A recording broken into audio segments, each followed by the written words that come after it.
пожалуйста, на трибуну. Мы можем послушать ваши вопросы. Так, а можно я уже?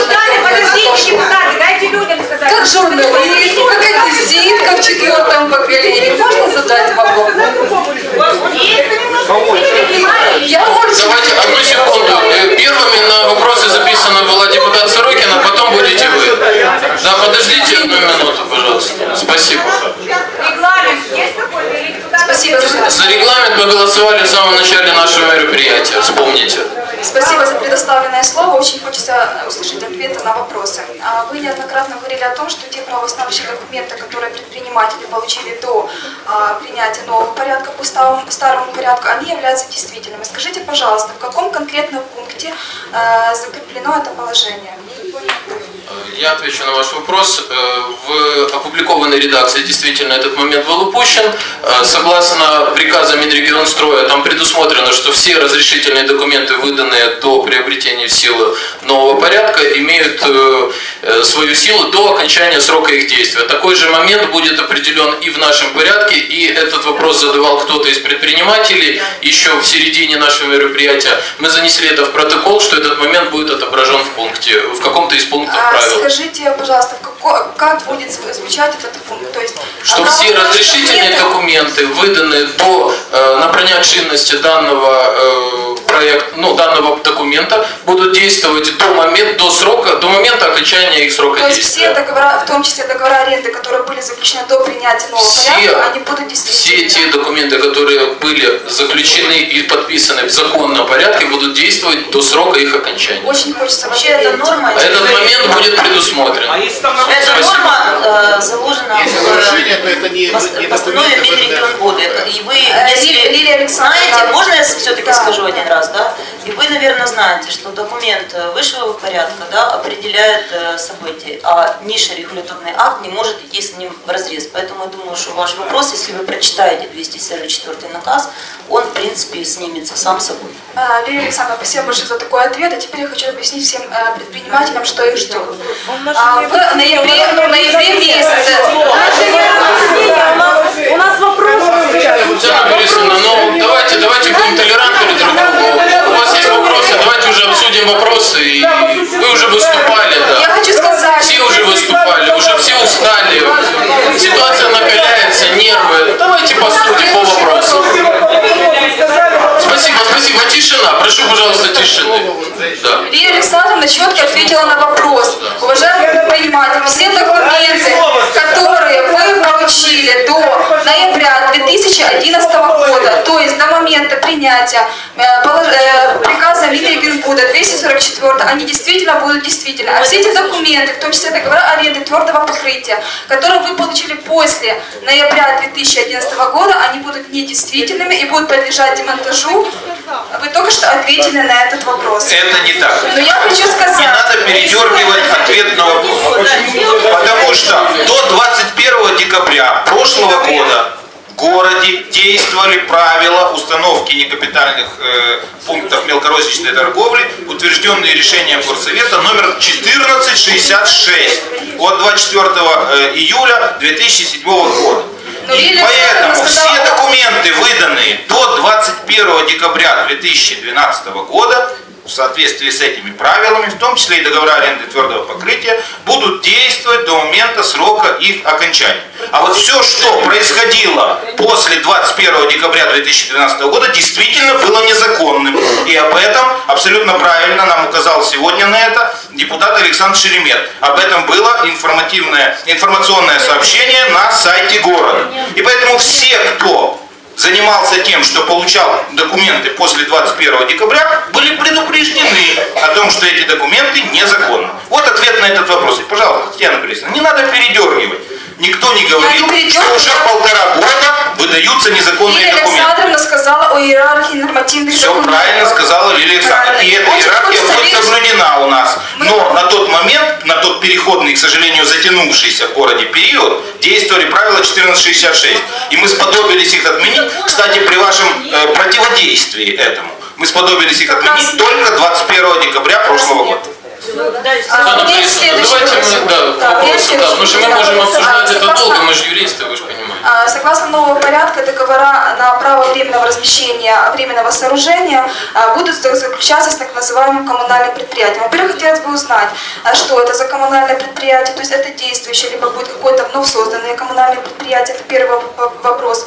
А второй вопрос, на каком основании и что будет передавать коммунальное предприятие предпринимателям, то есть это будет место, как имущество, это будет договор аренды, либо это будет право.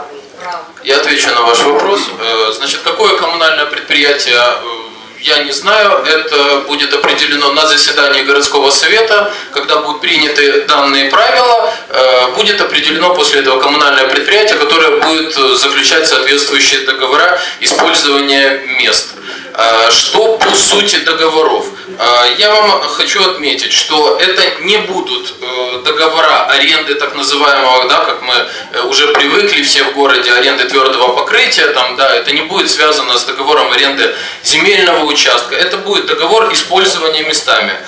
Согласно пользования местами коммунальной собственности. Согласно 761 статьи Гражданского кодекса, если позволите, я на языке оригинала, чтобы не было потом разночтений, да, наймодавцем може бути також особа, уповноважена на укладання договору найму. Проектом рішення Одеської міської ради пропонується уповноважити відповідне КП міською радою на укладання договорів користування місцями територіальної громади.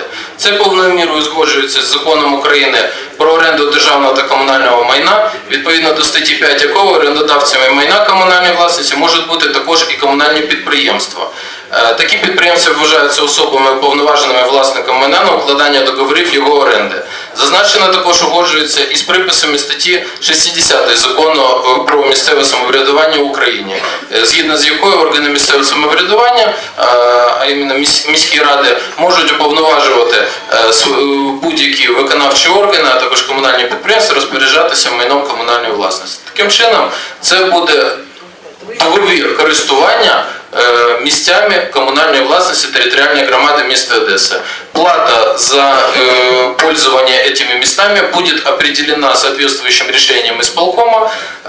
Тарифы, так называемые, ну назовем их словом тарифы, да, но это не тарифы, это плата, будет определена и разработана соответствующим институтом, чтобы не было каких-то потом разговоров, что экономически не обоснованно или как-то. Это будет разрабатывать не наше управление экономики, а профильный экономический университет. А как же мы принимаем? Да, тарифов не знаем, ничего не знаем. Что мы принимаем? Мы сейчас рассматриваем правила, механизм установки. После этого в механизме установки, если вы внимательно прочитаете, определено, что плата за пользование местами определяется на основании соответствующего решения исполкома. После того, как эти правила будут утверждены, будет определено коммунальное предприятие, которое будет заниматься заключением данных договоров, будет определено коммунальное предприятие, которое будет выполнять функции единого оператора, и лишь после этого на заседании исполнительного комитета будут определены так называемые тарифы за те услуги, которые будут предоставлять данные коммунальные предприятия на последующем заседании исполнительного комитета. Все. Роман Сергеевич, почему именно коммунальное? Подождите, не можно я отвечу? Потому что не государственное, потому что мы к государству в принципе в данном случае не имеем никакого отношения. Коммунальное предприятие — это органы, созданные представителями территориальной громады, да, городским советом. Деньги будут идти полностью в бюджет города Одессы, за исключением тех средств, которые будут необходимы для выполнения там функций по демонтажу. Нет, по демонтажу исключительно организационные вопросы, связанные с надлежащим контролем и использованием вопроса установки так называемых будок. Спасибо. Роман Сергеевич, Татьяна Борисовна, мы голосовали за регламент, от вас прозвучало два вопроса. Я вам на них ответил. Можно я скажу? Татьяна Борисовна, давайте предприниматели тоже хотят вы мне ответить. даете сказать. Вы уже, есть люди, которые тоже хотят сказать. Вы сказали все, что вы хотели. Согласно Я вас просил отобрать два наиболее важных для вас вопроса. Я на них ответил. Согласно закону о местном самоуправлении, городской совет может делегировать право по управлению коммунальным собственностью исключительно исполнительному органу органы исполнительной власти. Это пункт 31 статьи 26. Татьяна Борисовна, это ваше мнение, я высказал свое мнение. Все. Мы можем долго дискуссировать по данному вопросу. Спасибо за внимание. У меня еще есть один вопрос по Татьяна Борисовна, человека, согласно регламенту, это общественные слушания, которые проводятся по правилам, а не базар и не бардак. Послушайте, мы определились, от каждого человека 2 вопроса. Все за это проголосовали. От вас прозвучало 2 вопроса.